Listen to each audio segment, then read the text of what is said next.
નકશાના એક મોટા રહસ્યને સમજીએ, પ્રમાણ માપની રમત. આ એ જ વસ્તુ છે જે નક્કી કરે છે કે નકશામાં આપણને આખું ભારત દેખાય છે કે પછી ફક્ત આપણું શહેર. આને એકદમ સરળ રીતે સમજીએ. મોટા માપનો નકશો એટલે જાણે કોઈ વસ્તુનો એકદમ ક્લોઝઅપ ફોટો લીધો હોય. એમાં નાની નાની ગલીઓ પણ દેખાય. અને નાના માપનો નકશો એટલે જાણે બહુ દૂરથી લીધેલો ફોટો, જેમાં આખો દેશ કે ખંડ એકસાથે દેખાય. ધારો કે કોઈ મિત્રના ઘરે જવું છે, તો કયો નકશો કામ લાગશે? બરાબર, મોટા માપનો નકશો. કારણ કે એમાં જ તો શહેરની દરેક શેરી, દરેક ચોક અને કદાચ કોઈ પ્રખ્યાત દુકાન પણ દેખાશે. આ છે દુનિયાનું ઝૂમ ઇન દૃશ્ય. અને હવે વાત કરીએ નાના માપના નકશાની. સ્કૂલમાં વપરાતી એટલાસ બુક યાદ છે? બસ, એ આનું સૌથી સારું ઉદાહરણ છે.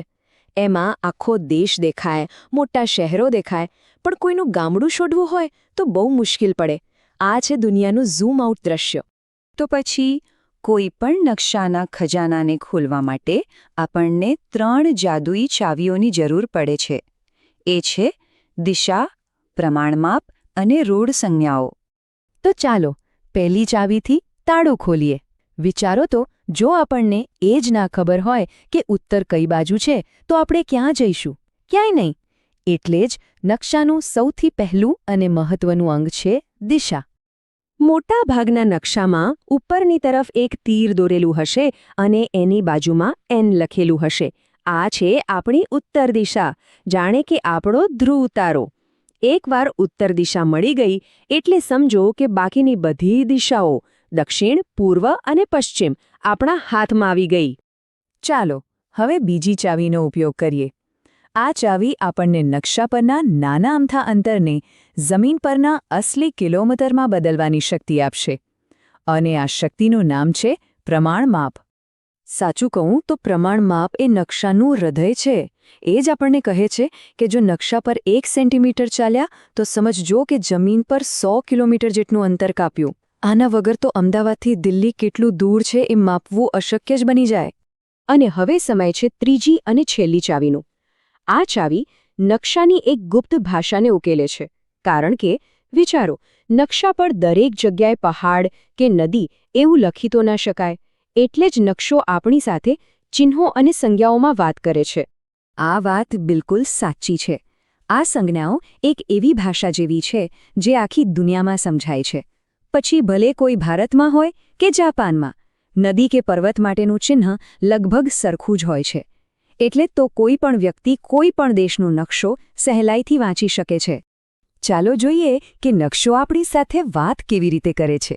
જુઓ, આ વાદળી રંગની વાંકીચૂકી લાઈન દેખાય છે? એનો મતલબ છે કે અહીં નદી છે. આ લીલો રંગનો વિસ્તાર એ કહે છે કે અહીં જંગલ છે.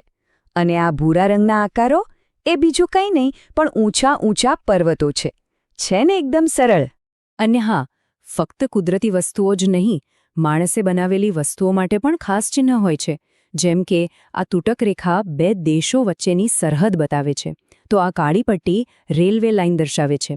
અને જ્યાં ક્યાંય પીઓ લખેલું દેખાય તો સમજી જવાનું કે ત્યાં પોસ્ટ ઓફિસ છે. આ બધું શીખ્યા પછી નકશો કોઈ કોયડો નહીં પણ એક ખુલ્લી કિતાબ જેવો બની જાય છે. તો બસ, હવે નકશાને સમજવાની શક્તિ આપણા હાથમાં છે. ચાલો આપણે જે શીખ્યા એના પર ફટાફટ એક નજર કરી લઈએ.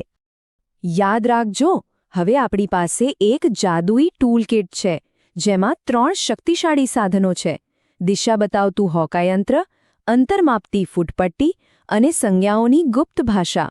આ 3ની મદદથી દુનિયાનો કોઈ પણ નકશો આપણા માટે અજાણ્યો નહીં રહે. તો આગલી વખતે જ્યારે હાથમાં કોઈ નકશો આવે ત્યારે એને માત્ર એક કાગળના ટુકડા તરીકે ન જોતા. એમાં છુપાયેલી વાર્તાઓ શોધવાનો પ્રયત્ન કરજો. એ જગ્યાની, ત્યાંના લોકોની અને ત્યાંના ભૂગોળની. શું એ વાર્તા સાંભળવા માટે આપણે સૌ તૈયાર છીએ? તો આ હતી નકશાની રોમાંચક દુનિયાની આપણી સફર. આશા છે કે આ જાણકારી સૌને પસંદ આવી હશે. ફરી મળીશું એક નવા વિષય સાથે. આભાર.